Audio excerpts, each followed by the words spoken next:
Welcome. It looks like Sarah Hart packed the house tonight. This is awesome. On behalf of the UNC Asheville Department of Mathematics and Statistics, I want to welcome you to campus. The Parsons Lecture, it's one of our favorite events of the year. We're so glad you could join us tonight.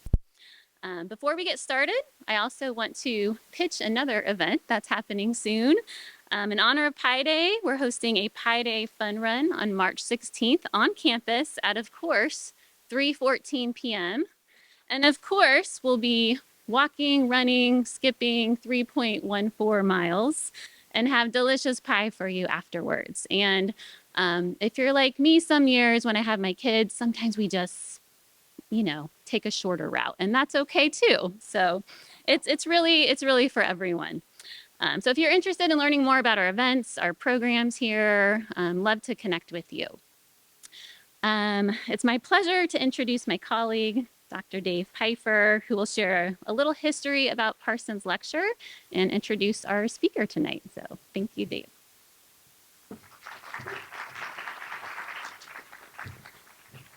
Yeah, thank you, Becky. Okay, this is Becky Samp, the chair of our mathematics department. Yes, thank you. Yes, and my name is David Pfeiffer, and I'm a professor of mathematics here at UNCA. And I want to welcome you all too. I'm glad to see the room packed. We had to get a couple extra chairs. That's good. That's what we wanted. I want to say just a couple words about Joe Parsons. Parsons Lecture is named after Joe Parsons. And I just want to say a couple words about Joe, who was a fantastic teacher. He started at UNCA in the 70s, 1970s, and was the sole professor of mathematics at one point, and then became the chair. I guess if you're the sole person, you are the chair of the department.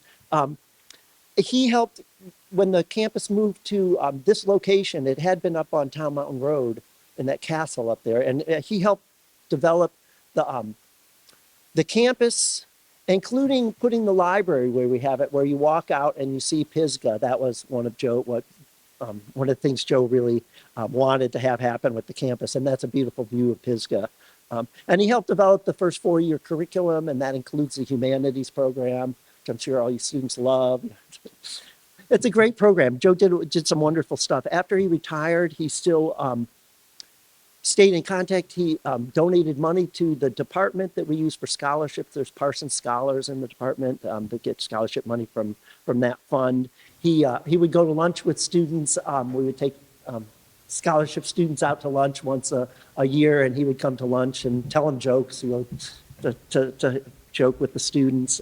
He read, after he retired, he also read at Claxton School. He read for the kids over there. And he was a really kind, generous teacher that really cared about his students. And one of his students, years later, after he had graduated and Joe had already retired, donated money to the campus, to the department, for this lecture series. And so that came from a student. And I want the students to think about that. I'm thinking about the Pfeiffer lecture, So with this lecture series, which has been going on for about 20 years, is meant to bring a prominent mathematician to talk to the general public about some aspect of mathematics. And it's been a wonderful thing for our department.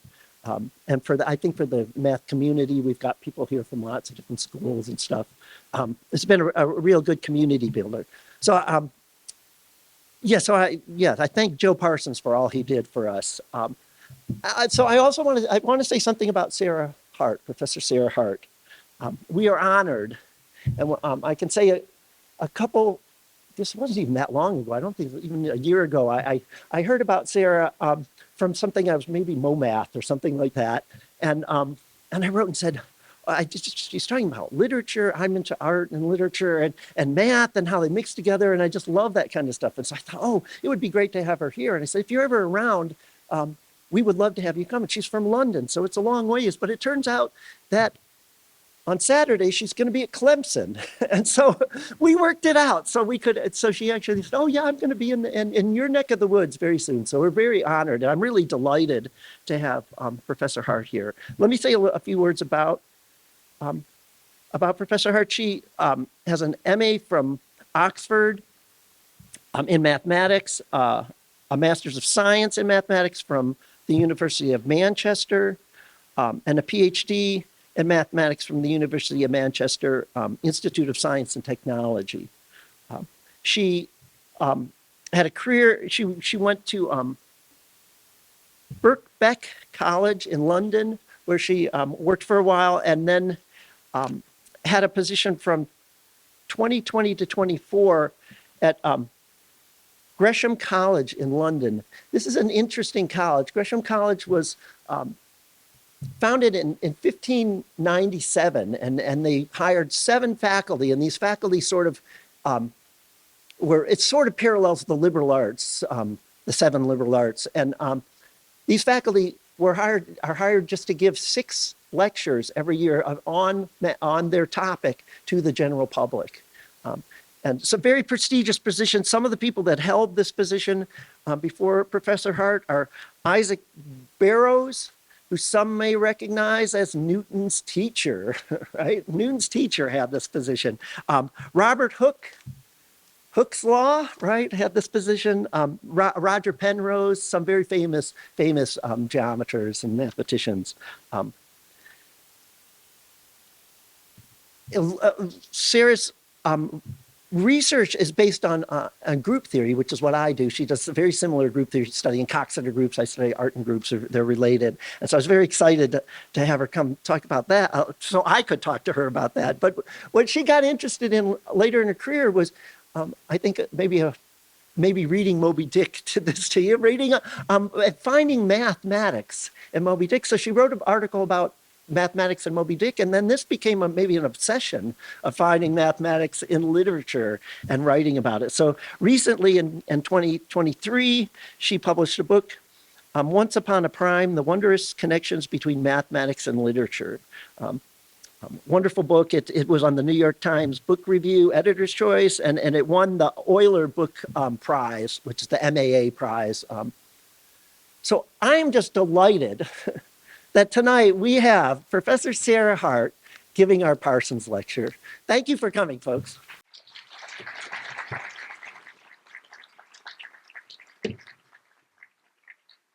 Wow, thank you very much, David, for that very kind introduction. I'm really, really delighted that we could make it work and I could be here. It's a beautiful city, and I'm very happy. It's my first visit to North Carolina, so I'm really, really glad to be here. So we're going to talk about mathematics and literature this evening, but let's begin by noticing we don't often put those 2 words together. For me, this is a real shame because there are many beautiful links. I think of mathematics as a creative art that fits in with other creative arts. But often we tend to think of mathematics as being to do with science. Mathematics is, of course, incredibly useful for science. We say it's the language of the universe. Now, we say that because the universe is full of structure and symmetry and pattern, from the smallest scales to the largest. And mathematics is the absolute best language that we know to describe and explore and understand these wonderful things. So, of course, mathematics is useful for science. But, we're human beings. We are part of the universe ourselves. Our brains delight in pattern and structure and symmetry. We love them. And so it's really natural that it would emerge in our forms of creative expression, whether that's the mathematical rhythms of music or the symmetries in art, or, as we'll hopefully see, its appearances in literature in many ways. So for me, it's really natural that these 2 things are linked. And I hope to show you some of those links this evening. And let's start then thinking about pattern and structure in literature. if we were to try and think where might these be closest to the surface, well, poetry could be a good place to start. Because poetry, it's rather difficult to define what poetry is, but any form of poetry will have some kind of a constraint, a structure. That's what makes it not be prose, right? So even something as simple as line breaks or the precise numerical constraints of various forms of Japanese poetry, like the haiku form, which has exactly 17 sounds or syllables to get from setup to payoff, right? This is a really, really tight restriction, and it focuses the mind of the poet. You have got to make every single sound count there to tell your little miniature story. So these 17 sounds, and it's further split into 5 and then 7 and then 5. So it's a prime numbers going on there, which is kind of interesting. But that is a constraint. It's a structure that we work within to produce that particular form of poetry. And there are lots of other forms and patterns of structures in poetry. So in Western poetry, we'll often have things like the meter that we think about. So those iambic pentameters and those kinds of rhythms that we all know from poetry. And another kind of constraint we see in poetry is the rhyme scheme. So what I'm showing you here is a very, very famous sonnet by Shakespeare. And so all sonnets have 14 lines, and they have certain rhythmic structures, but the thing I want to talk about is the pattern of rhymes of the lines. So you typically describe a rhyme scheme, which is which lines rhyme with each other, with letters. So I'm showing you on the left there, A, B, C, D, and so on. So that means the A lines will rhyme with each other, the B lines will rhyme with each other, and so on. Sometimes we have to pronounce our rhymes in Shakespearean English to make them work, but you know, the idea is that. So, for example, the first and the third lines, summer's day, that rhymes with darling buds of May, right? So those lines rhyme. And so this is the basic structure, the setup of a sonnet. Now, in mathematics, we also have ground rules for a lot of what we do. And just as in poetry, these rules, these constraints, do not stop us being creative. They inspire our creativity. Within the rules of the sonnet, Shakespeare can write, "Shall I compare thee to a summer's day?" You can write good sonnets and bad sonnets, but your abilities, your creative powers allow you to produce beautiful things within these constraints. And it's the same in mathematics. Within the rules of Euclidean geometry, we can prove Pythagoras' theorem. And we get lovely, beautiful structures coming out of this. So these constraints are a spur to creativity in both poetry and in mathematics. Okay, well, if you have got a structure and a pattern, and you understand that structure, then sometimes you can use it to create interesting new kinds of literature. So here's a little quiz question for you to think about. Which poet has written the most sonnets? Now, Shakespeare wrote quite a lot, over 150, but that's nothing compared to Monsieur Raymond Queneau, who produced a little book in 1961 whose title translates as 100 trillion, not million, trillion poems. Milliard is the French word for billion, right? So this is 100 trillion poems that claimed to be in this little book. So that's quite a lot. How is this possible, right? How is this possible? Well, actually, if you look at this book, it seems to just contain 10 sonnets, right? It's got 10 sonnets over 10 pages. Each of these sonnets respects the sonnet rhyme scheme. It's actually slightly different in French than in English, but that doesn't matter. They each have the same rhyme scheme. It's got these 14-line poems. But then Queneau does something else. There's another layer to this. Because all of the first lines of the sonnets rhyme with each other. All of the second lines rhyme with each other. All of the third lines rhyme with each other, and so on. In effect, he's creating a 3-dimensional rhyme scheme, which is really, really cool. And it means you can make new poems from these 10 starting poems. Because you can pick any one of the first lines and follow it with any one of the second lines and any one of the third lines and so on until you've created a poem.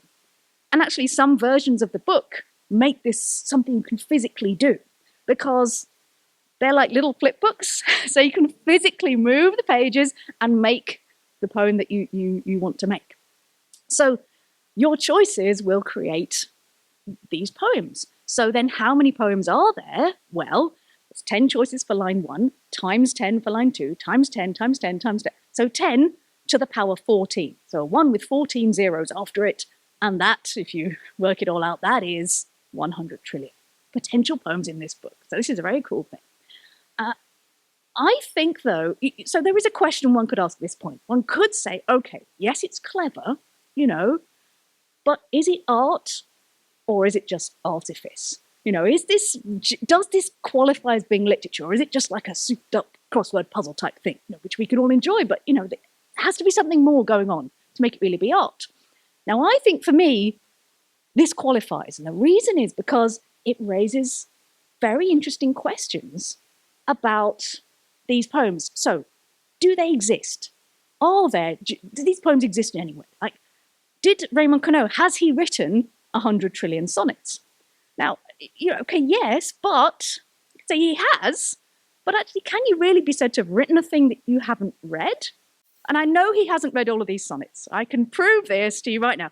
If we were to start, we're not going to do this, if we were to start right now and read the poems one by one, and go at a fair lick, I'm going to get through this and get home. But if we do one every minute, okay, so that's quite fast to read a sonnet in a minute. One sonnet every minute, starting now. When will we be done? We might struggle we might miss spring break, I'm afraid. We might miss a few things, and because if you work this out, it would take over 190 million years to read all of these sonnets. So it can't be done, right? No one is ever going to be able to do this. Raymond Queneau cannot have read all of these poems. So has he really written them? So this is a question. And also, if we are making some choices, if I say, right, I'm going to write I'll write a poem, right? I'll have the line 3, the third option for line 3, then the first option for line 2, and then the fourth option for line 3, and all of this, so we can choose our options and make a poem. So I've had some input here. Have I written that poem? That can't be right. Raymond Queneau has written every single word of every line. So then how do we assign the credit here? And then this kind of question is super relevant now in the days of ChatGPT and large language models that, they read all the poems on the internet and then they write a poem. What proportion of the intellectual copyright should they get? What do I get? Have I, with the prompt I've given them, I've got some involvement. So these are questions that are really active questions now. And I think this is a fascinating lens through which to view those questions. So for me, yes, this is literature. Okay, so I've given you an example of structure and how we can use the structure that's inherent in poetry to do interesting things. But it's not just in poetry that we find structure. So I want to give you an example of a book that uses a mathematical idea and it has this mathematical structure at the heart of it. And that book is The Luminaries by Eleanor Catton. So it's a brilliant book. It came out in 2013. It won all sorts of prizes. It's got everything you could want from a plot, this book. It's got love and murder and betrayal and stolen gold and opium and treachery and bravery and, all of the stuff. It's great. So this book, it's set in a gold rush town in the 19th century New Zealand. And one of the major themes of the book is the interplay between choice and free will and fate and the extent to which we are in control of our destinies versus outside forces buffeting us around in ways we can't really predict. So to kind of underlie this theme, she uses a few motifs in the book. So she has an astrological kind of motifs throughout the book. That's not the mathematical bit, but she's got 12 key characters, each of which is loosely associated to one of the 12 signs of the zodiac. And then the luminaries of the title, they represent the sun and the moon. So those are the lovers in the story. Okay, so that's kind of this astrological ideas going on as a metaphor for this tension between free will and fate and destiny. The mathematical part that I want to talk about is the structure of the chapters. So this book is divided into 12 again, but 12 sections or chapters, and each one, echoing the waning of the moon, each one is half the length of the one before. So that's a really strong mathematical restriction, halving and halving and halving in length. And I can show you visually what this does for the book. So here's chapter 1, right? Chapter 2 is half that length. There it is. Chapter 3 is half again. Chapter 4, chapters 5, 6, 7, and 8 just slotting in there, and chapters 9, 10, 11, and 12 fitting in there. So what we're creating is this beautiful spiraling structure, each chapter halving and halving and halving and halving. And when you are reading the book, I mean, it probably, not necessarily going to pick up on exactly the precise thing that's happening, but you do experience this. You can sense this spiraling happening, because what you find is, as the chapters get shorter, the pace is quickening up, the action's sort of ratcheting up, the gears are tightening, and by the time you get to that final, shortest last chapter, which is just a single conversation between the two lovers, it's set chronologically in about the middle of the action. And so what you, the reader, know, but they do not know, is that by this time, their fate is sealed. They are trapped in that spiral. So it's just a really fabulous structure for this book. But it has profound implications for actually how the book is put together. So you can see already from this picture, that first chapter is more than half the total length of the book, right? And actually, when you read it for the first time, you kind of forget that there are chapters at all. You think, oh, it's just one of those books that doesn't have chapters, but then suddenly halfway through, oh, chapter 2. Oh, right, okay. But yeah, so then they start coming more often. But we can be, and I wanted to show you, we can actually calculate exactly, the length of every chapter based on that final shortest chapter. And we're going somewhere with this, so hopefully bear with me. So we can think about how long the book is, just in terms of that final chapter. So if that final chapter has some length, words, pages, let's not worry about it, just some length, call it S for shortest, right? Then the one before is twice that long, and then go back 4 times, 8 times, 16, double, double, double, and 11 doublings back, that gets you to chapter 1. So 11 doublings, that means we have to multiply this length by 2 times 2 times 2, 11 times. So we multiply by 2 to the power 11, right? Which is 2048. So that first chapter is 2048 times as long as the last chapter. So every single word that Eleanor Catton writes in chapter 12, she's got to be ready to write more than 2,000 words in chapter 1. So this is, really big difference here. And we can also then, find the total length of the book. We just add up all of these powers of 2. Now, happily, mathematicians like to not do too much hard work. There's a very nice rule which allows us to add up powers of 2 without actually doing it one by one laboriously. So the powers of 2 form mathematically what's called a geometric progression. There's a really lovely rule, which some of you will know and some of you won't, that tells you how to add up all of these things without actually doing it one by one. So for powers of 2, the rule is to add up the first few powers of 2. The answer is the next one, take away 1. So the first few powers of 2, 1, 2, 4, 8, 16. So without doing the calculation, I know that 1 plus 2 plus 4 plus 8 is 16 minus 1, 15, right? So that's a really cool little fact about powers of 2 and allows us to immediately say that we can work out the whole length of this book, add up all of those powers of 2, and it's going to be, we're adding up all the way up to 2 to the power 11. So the answer is the next one, 2 to the power 12 minus 1, right? Times by whatever the length of the final chapter is. So I wanted to show you that because it tells us that 2 to the power 12 is absolutely fundamental to the structure of this book. And another thought that people may have, if they see, here's this mathematician, she's very excited about mathematics, she's going to find it everywhere, right? So Sarah, you love it, it's great for you, isn't it wonderful? But maybe the people doing the writing aren't actually, they're not seeing this, you're seeing it because you see mathematics everywhere. But okay, I can prove to you, I think that Eleanor Catton absolutely knows this and is fully aware of it. She knows 2 to the power 12 is vital to the structure of the book. And it's because of something that happens in the book. Remember I said there was some stolen gold, right? There's this mystery of some stolen gold. And there's a court case in the book around this gold, and its exact monetary value is stated in pounds. And it's £4,096. So any mathematicians in the audience go, oh, because that is 2 to the power 12. So she's put just a little present for us in there. When I first read the book, I hadn't kind of quite worked out what was going on. I saw that 4,096 and I thought, that can't be a coincidence. Something's going on here. And it's the clue, it's the key to uncover this structure. So that 2 to the power 12, that stolen gold, is sewn right into the fabric of the book. It's right there for us. So Eleanor Catton absolutely knows this and is doing it kind of on purpose. So this halving and halving thing, powers of 2, that's a really lovely structure. of course, there are many more complex mathematical structures out there. And I wanted to give you an example, just one more example of a structure that's used in a book. And again, it's used in a really appropriate way to what is happening in the book. And I think that is what makes the difference between a successful and an unsuccessful use of a structure of any kind, is does it work with what the book is about?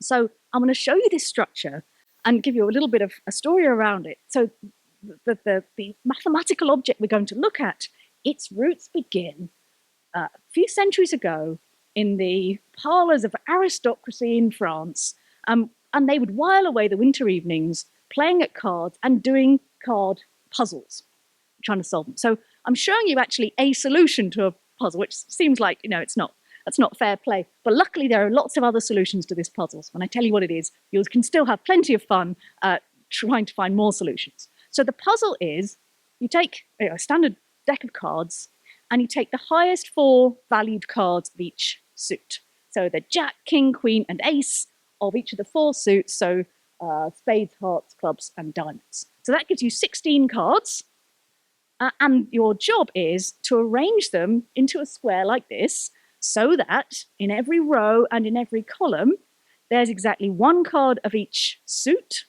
and exactly 1 card of each value.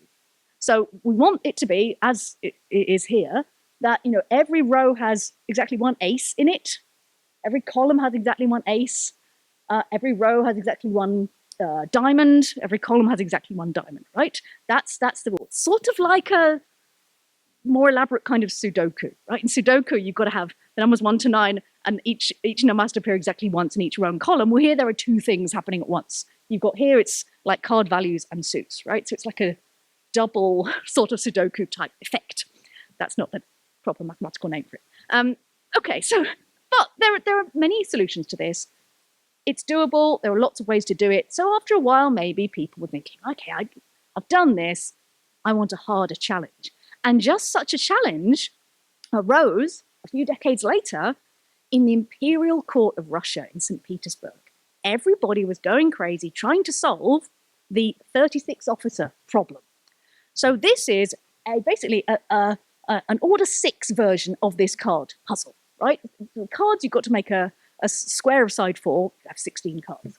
36 officers problem says, okay, imagine you've got 36 army officers, and they're divided into 6 regiments, and in each regiment you've got 1 person of each of 6 ranks. So 6 ranks, 6 regiments, compared to the cards where you've got 4 suits and 4 card values. But it's the same basic puzzle. You've got to arrange them now into a 6 by 6 square, so that in every row and in every column, there's 1 officer from each regiment and 1 officer of each rank. And I have to say sort of out loud what is implicit in the card game situation, which is that we don't want any repetitions. So in the card game, you don't have 2 aces of diamonds, right? Each possible pair happens exactly once. And that's true in the card puzzle because you've physically got the cards. That same rule is required in the 36 officers problem. So, if you've got regiment, in the blue regiment, you can't have 2 majors from that regiment. Okay, so each pair happens exactly once. In every row, in every column, 1 of each regiment, 1 of each rank. Just like the cards, but kind of the order 6 version of this. So it's only a little bit bigger. Shouldn't be too bad to try and solve. But no, nobody could seem to do it. And Catherine the Great, Empress Regnant of all Russia, could not do this puzzle. And when you're Catherine the Great and you can't do a puzzle and it's annoying you, what you do is you say, okay, bring me a mathematician and they can sort it for me. So happily, there was a mathematician in St. Petersburg at that time, and it was one of the greatest mathematicians who ever lived. It was Leonhard Euler. Here he is. So he's like a god among mathematicians. He's one of the best mathematicians. So she says, right, sort this out. Sort this problem out. And he tried to do it, and he couldn't do it either.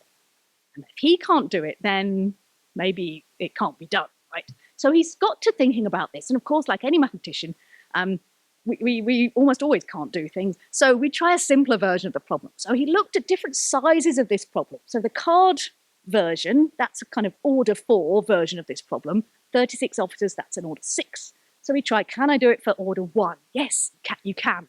And so it's very small size, he experimented, and he found out that actually So the question he basically was asking himself, another thing mathematicians do, if they can't do their original problem, they do an easier one.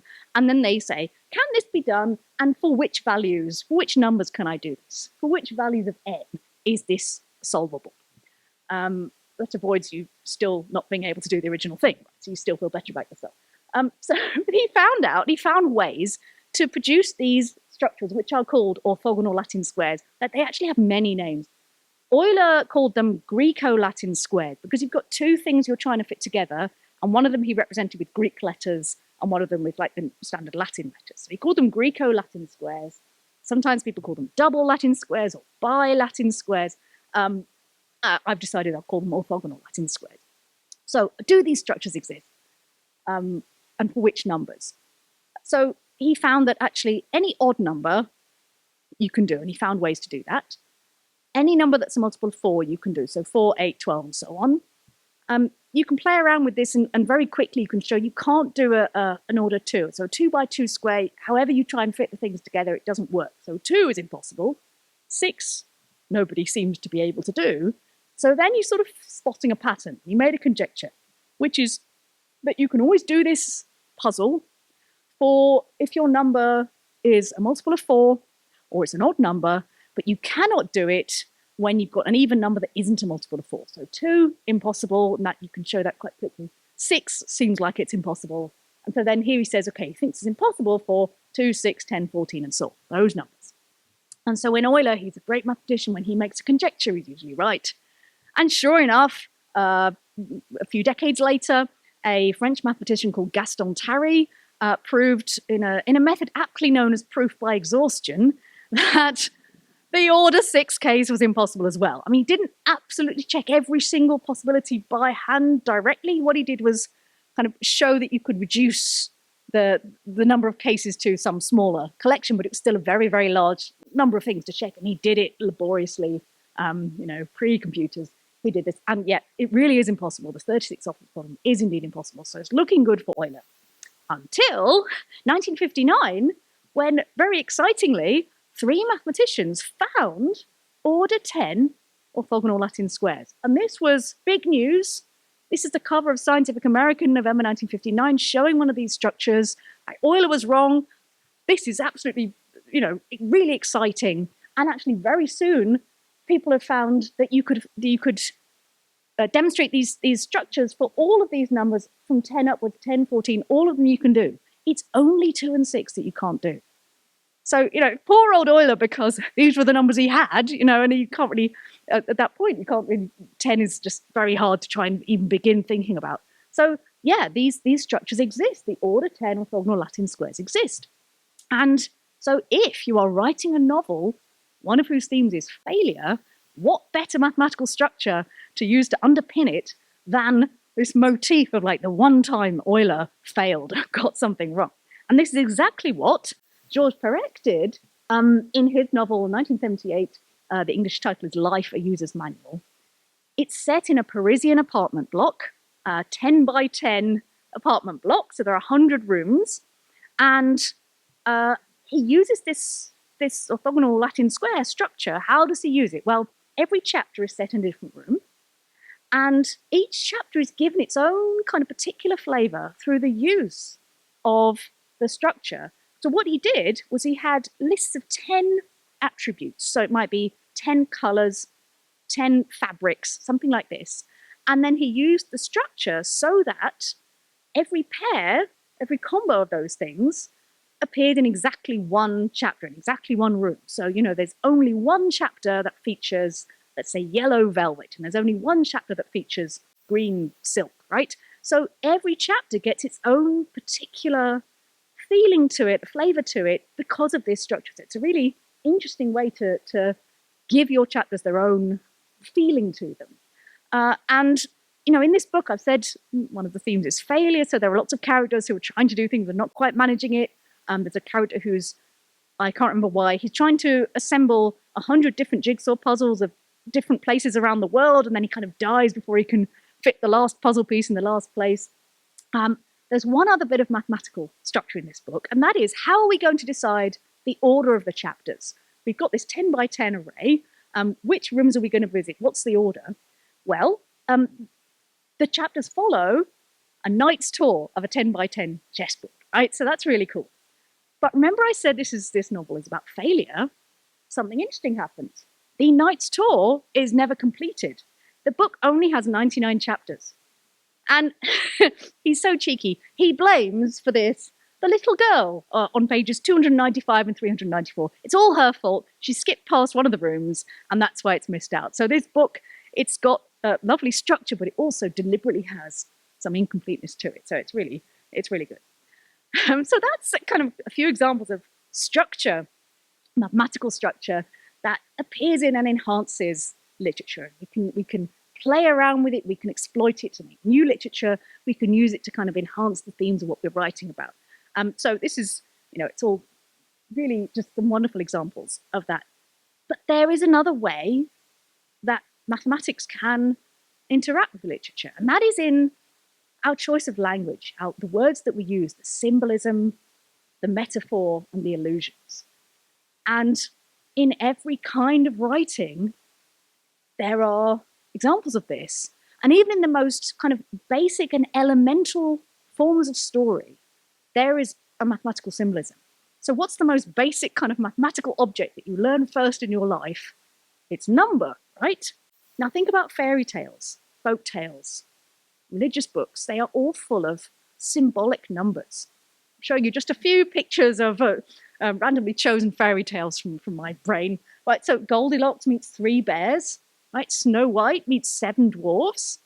Those young ladies walking through the forest late at night when they should be in bed are the 12 dancing princesses who go to a mysterious lake where they dance with 12 princes, and then they wear out 12 pairs of dancing slippers. So 12s, 7s, 3s, a handful of numbers are very, very resonant in stories, particularly in these simple folk tales and fairy tales. And we see them over and over and over again. So symbolic numbers. For me, the number 3 is particularly important for narrative. And, actually, it's not just Goldilocks, right? There's the 3 billy goats gruff. There's the 3 little pigs. If you meet a good fairy, she'll give you 3 wishes. Say the genie will also give you 3 wishes. It's all 3s, right?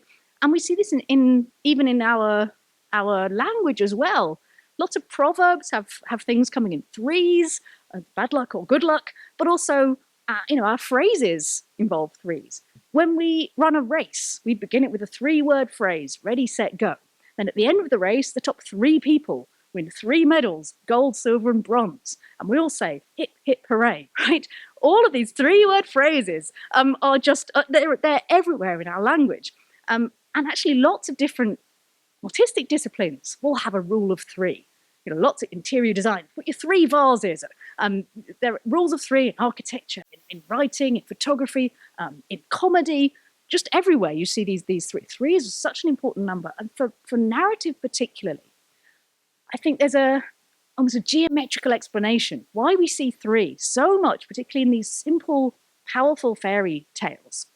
And it's something like this. So imagine a kind of generic fairy tale plot could be there are 3 brothers and they have to go on a quest, right? And usually in these stories, the youngest brother is like secretly the best one, but he's very humble and everyone, overlooks him. And the older 2 brothers think they're fantastic.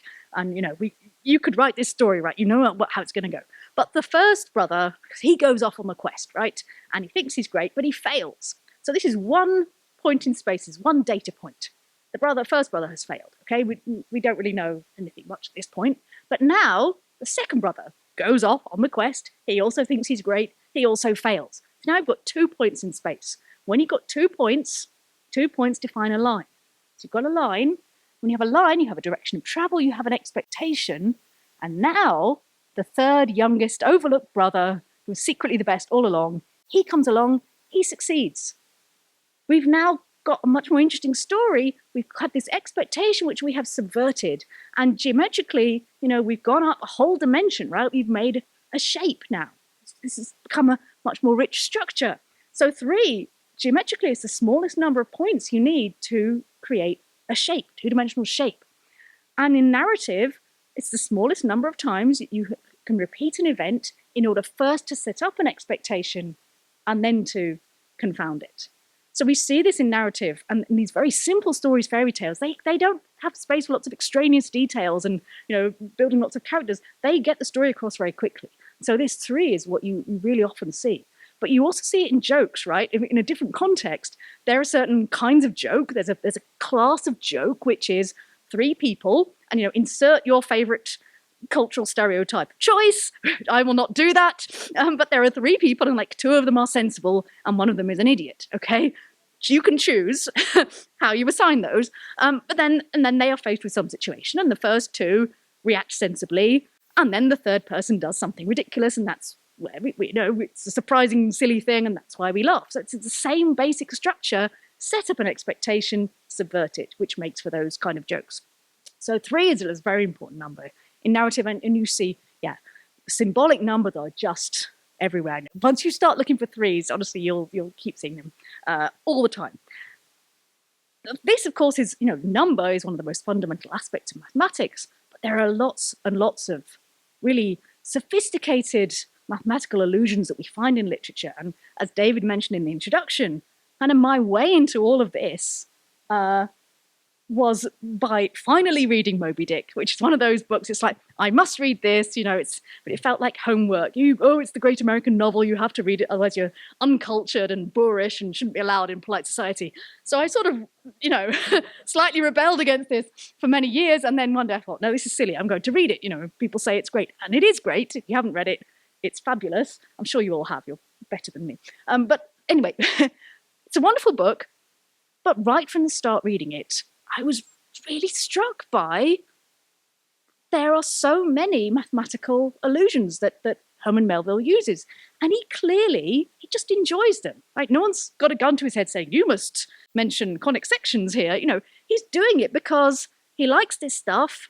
It's like it's part of the furniture of his mind. It's in there. And when you're an author and you want, I need an allusion, I want to talk about this, then you take what's in your mind and you put it onto the pages. And in Herman Melville's mind, it was really clear to me there are mathematical ideas, and he enjoys them. So he has Ishmael talk about them.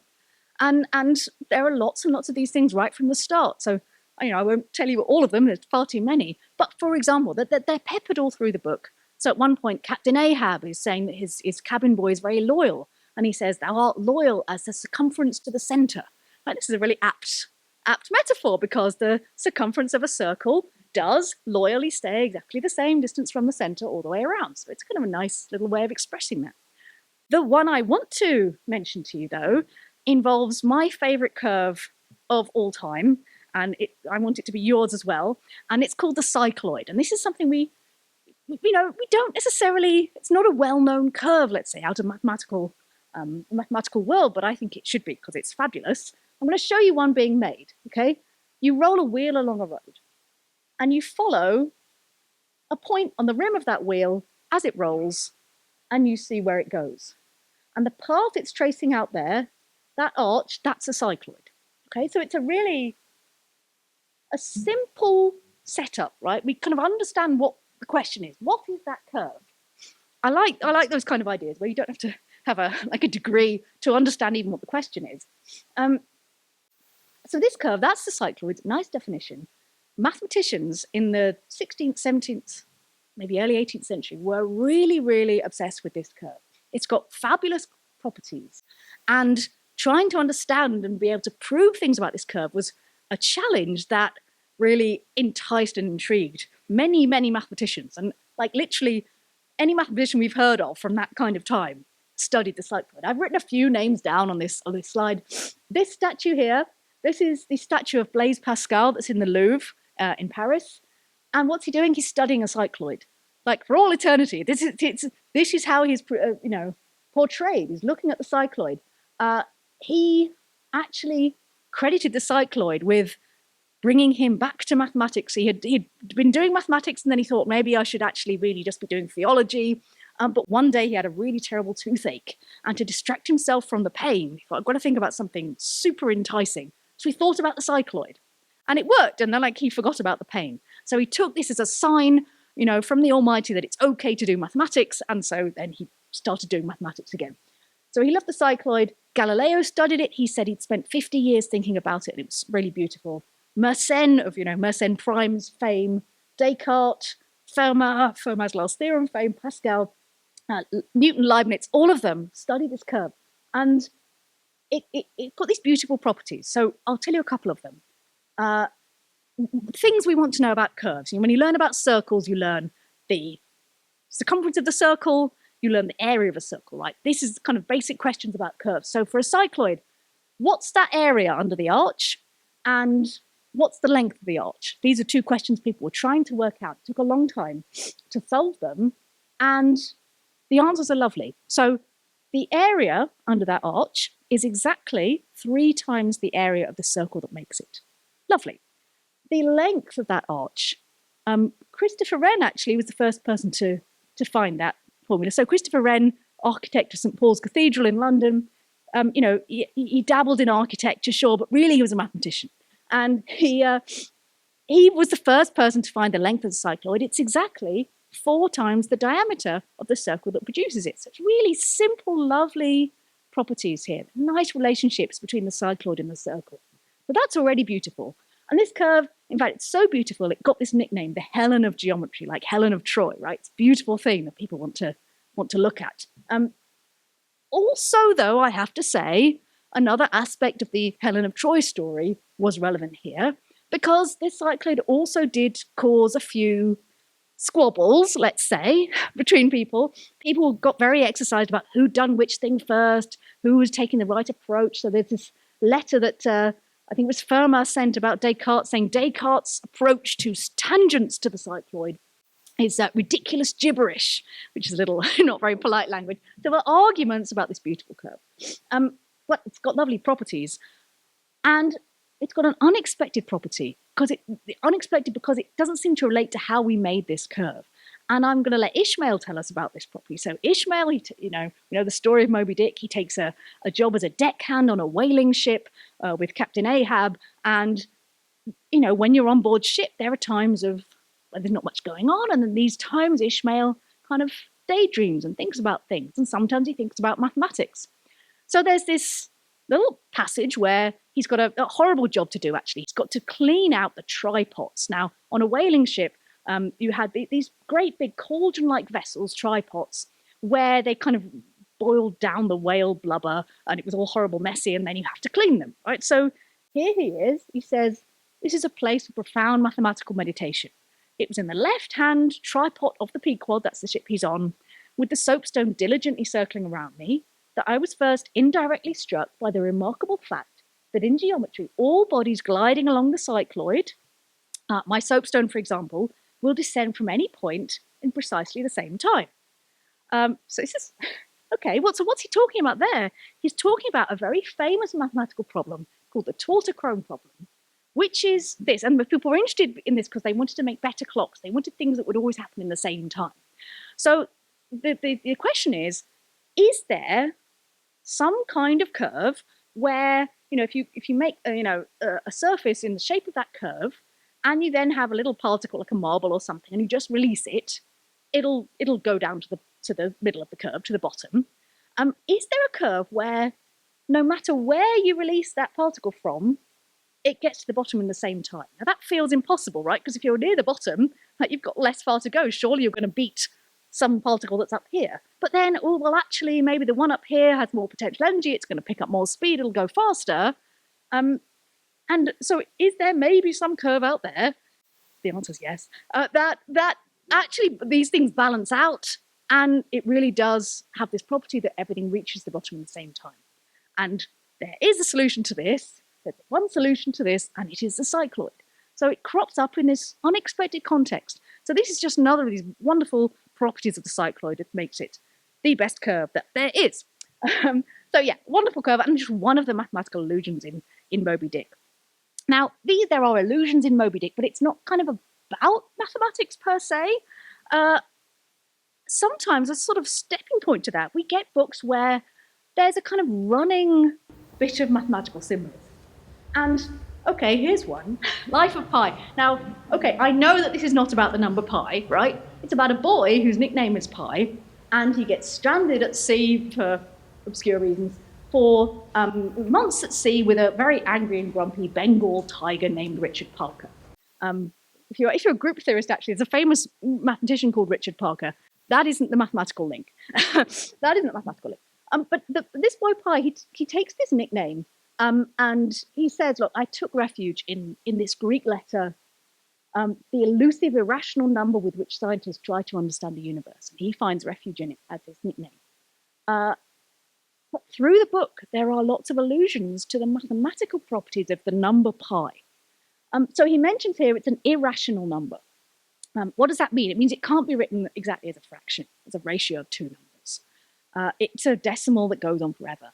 And the boy, Pi, is sort of frustrated by this. He kind of says, I don't like bodging and ending. You know, I don't like this thing about this. No, it goes on forever. We can never really fully understand it. And so he said, wouldn't it be great if, I could tell my story in exactly 100 chapters, kind of make it come to an end nicely. And in fact, the story is 100 chapters, so that's kind of cute. But kind of behind this story that Pi tells of his time at sea, it's quite surreal. You're never quite sure whether or not what he's telling, what he's recounting has really happened. So there's this undercurrent, a kind of little mathematical pun here, because all through the book, we are wondering, is Pi rational? Right? It's the boy Pi telling us a rational story. So it's this nice little thing that's happening in the book. And there are lots of other allusions as well. One I'll just mention because I can't resist it, is that there was an interview that Jan Martel gave. And he was talking about, writing the book. He said, originally the animal, this iconic tiger, it wasn't going to be a tiger. It was going to be a hippopotamus. That's great. Like, the tiger is like the whole, it's such a great element of the book. Then he said it couldn't be hippo because a hippo is a herbivore that could not survive for 227 days at sea. He knew already at that point, before he knew what the animal was, he knew that they had to spend 227 days at sea. So I thought, okay, what is it about the number 227 that is important enough to make this animal, change what the animal's going to be? And then I realized this is another kind of sneaky way. It's a little help for the number pi is irrational. Yes, you can't express it as a fraction, but you can get close. There is a fraction which is very close to pi, and that fraction is 22 over 7. And so in this, he's making it be 227 days, he's just giving us, there's a little bit of authorial sleight of hand. He is helping Pi, the boy, to get his wish of making pi actually be rational, even though it can't be. It's a near miss, so that's very cute. Okay, we're going to finish with one final example of where mathematics comes openly into the story. And that's in Jurassic Park. So if you haven't read the book, you may well have seen the film. You know the basic idea. Scientists decide to open a dinosaur theme park. It doesn't go well, right? There's a mathematician. Okay, yeah, I'm sorry if I've spoiled it for anyone. So there's a mathematician character in this book. It's called Ian Malcolm. And in the films, he's played by someone with a completely normal, average level of charisma for a mathematician, Jeff Goldblum. So it's just standard.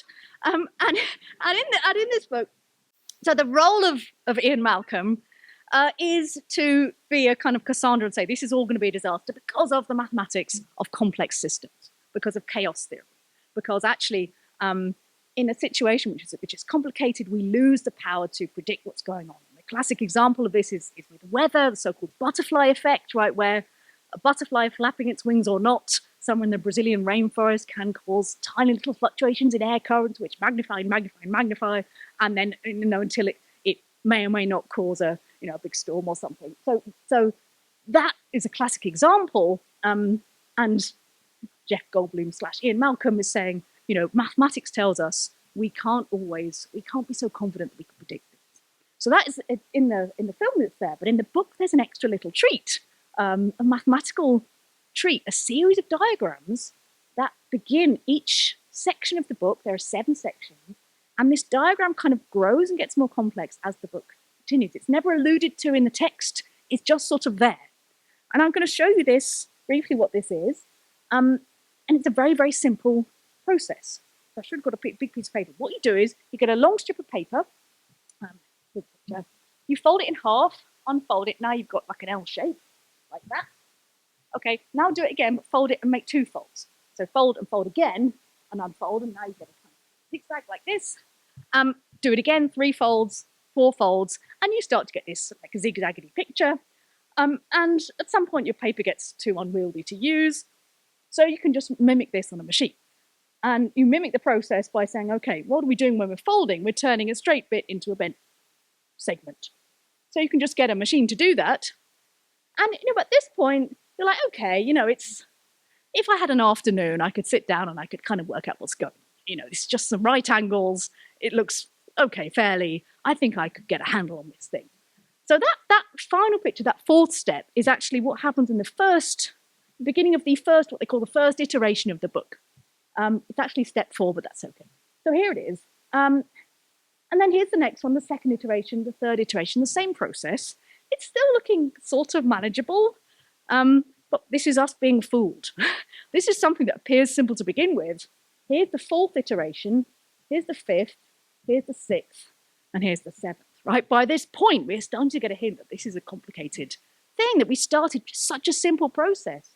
And it's an example of a fractal curve, and these kinds of curves have really, they're fascinating. They've got so much structure in them.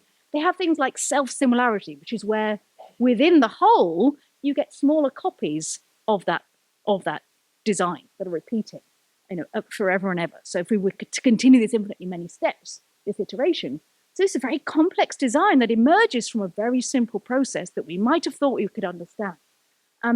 As a bonus, it's called the dragon curve, which is rather nice tie-in with dinosaurs. And it's a great illustration of this idea that, we cannot always be sure to be able to understand something, even if it's simple to begin with. So I will finish there with just that note of warning that if you don't listen to mathematicians, you will get eaten by a velociraptor. And we'll finish there.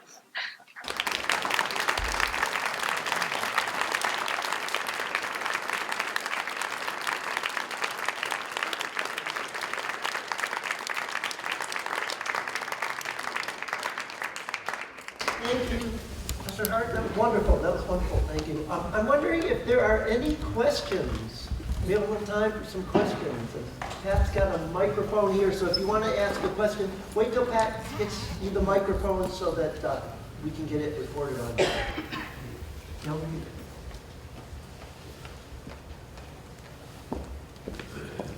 There's also snacks. Question. Is there only one path through that fractal curve? How do you, so... Can we go back a second? Yeah. So that's big. And Yes. first thing I tried to do was follow the path. And I pretty quickly lost track. Yeah. Yeah. And so... And then there's just like several huge blocks of just diamonds. So I'm wondering, I mean, is there only one path? There actually through? is. If you think about the way we made it, like theoretically, we're folding a piece of paper, right? So you could follow that piece of paper. Now, what happens is when you start to build this thing, I'll go back several iterations, you start to get, like on that furthest right thing, it looks like it's a diamond, but really, that's just they're touching each other. But, so if you don't allow yourself to jump across, then there is kind of only one path because you're following the piece of paper. I gave a talk about math and literature a year or so ago at a big conference in Atlanta, and there were 2 keynote speakers, and I was one of them. And I had this picture of not very brilliant pictures of fractals, and then the other keynote speaker had founded Pixar. It's like, don't look at my... Just close your eyes for this bit. So I'm only. So if we were looking at it more closely, there really is only one. Cool.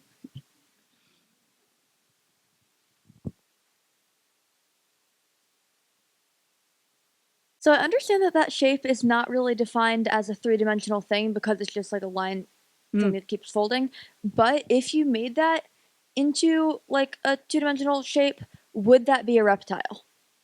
I mean, so interestingly, when this curve was first discovered by 3 NASA scientists. Hayway was one of them. I forget their other names, and they called it the dragon curve. This Martin Gardner pointed this out. This is actually kind of upside down of how it was originally designed. Because if you look at like, where's the head of this dragon? It does look better if it's the other way around. So I thought I'd put it as it was in Jurassic Park. But as Martin Gardner said, actually what we've got here is a dead dragon. So, you know, maybe it's for the best. But yeah, it does look a better drawing than mine. And actually, of course, if it's really going to be the fractal, you've got to do infinitely many steps, which is challenging. But yeah. Well, I meant mathematically, if something tiles and it tiles inwardly, like into smaller pieces of itself, you can break it down. Okay, so you can make tilings with these things. You can. It's that. I don't know if I'm answering your question, but I've definitely seen tiles that they do interlock with each other. So it's pretty cool.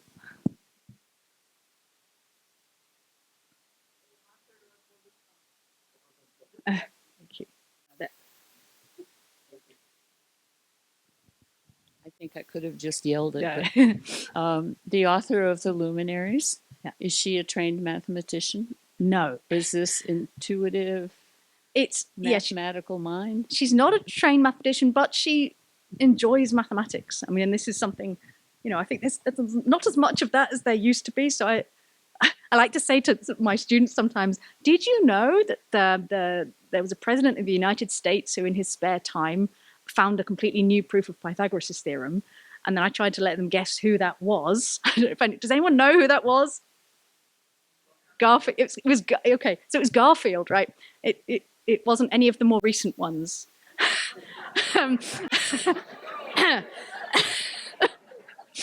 But you know, this and Lincoln used to do geometry in his spare time, and you know, it used to be kind of much more normal to do a bit of mathematics for fun in your spare time, even if you're not a mathematician.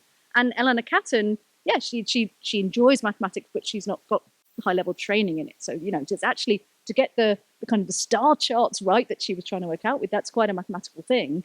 So yeah, she's clearly got an aptitude for mathematics, but she's not a trained mathematician.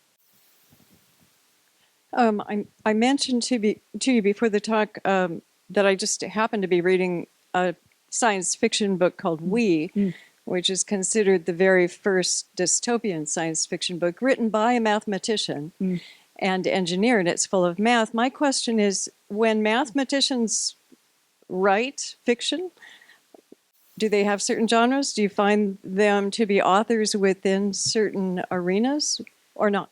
I mean, okay, so I guess, so you do get a bit of science fiction for sure, but the most famous mathematician who wrote books is Lewis Carroll, right? And so he's children's books. And with him, actually, I think of something like Alice in Wonderland as one giant reductio ad absurdum, right?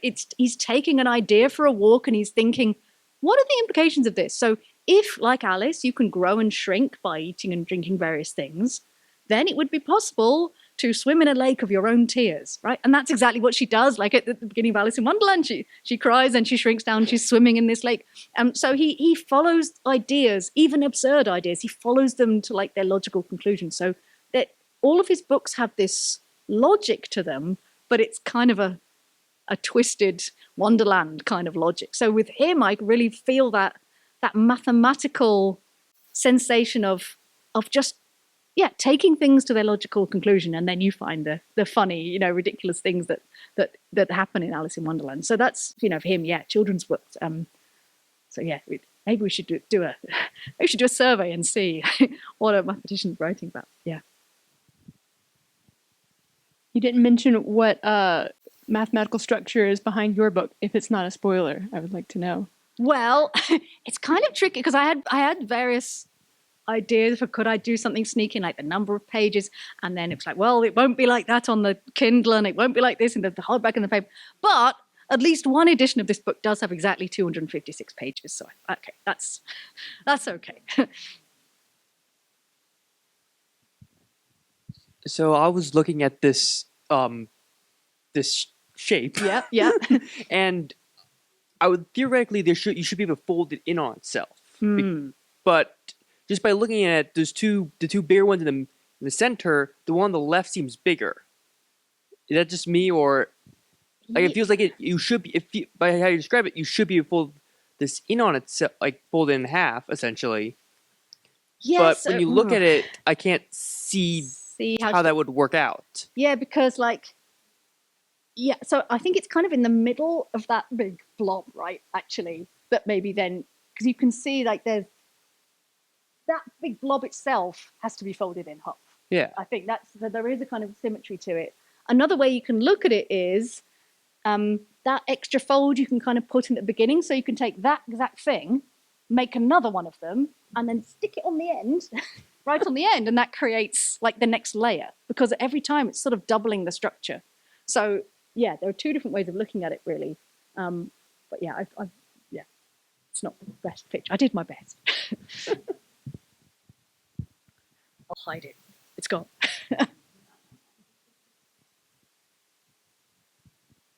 So you talked about the importance of 3 throughout literature, but obviously 7 is like the 7 wonders of the world even. Yeah. 7 in the Bible's huge. I was just wondering if you could expand on what's important about 7. Yeah, so I think that the small numbers that have significance tend to be small, like prime numbers. And I think the reason for that is you can't break up a prime number into smaller things. So if you're thinking about, it has a certain strength to it, right? So if you had 8 things, then somehow that can fall into 2 halves. If you have 9, I mean, 9 has some importance, but really 9 has importance because it's 3 times 3. So it's like a magnification of 3. So with 7, it's got this kind of strength because it doesn't split up. I think that might be why.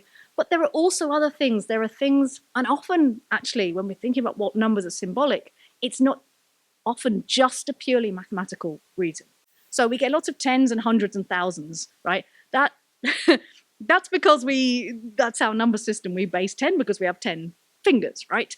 So that is, I mean, there's some mathematical idea because we have powers of 10, but the reason it's tens is because we have 10 fingers. It's sort of a biological reason. With 7s, thinking back like a long time before telescopes, there were 7 heavenly bodies that moved in the sky, that moved around. So stars kind of stay in the same basic place, but the heavenly bodies that move around in the sky, there were 7 of them. Planetos just means like wandering star, right, in Greek.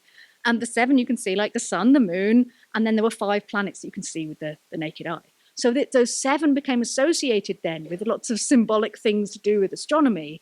And I think that gives it an extra oomph as a symbolic number, right? And that there are theories that that's why it is. So it's a prime number, which means it's somehow got this strength, and then this sort of astronomical associations which add to its interest. Yeah. Thank you.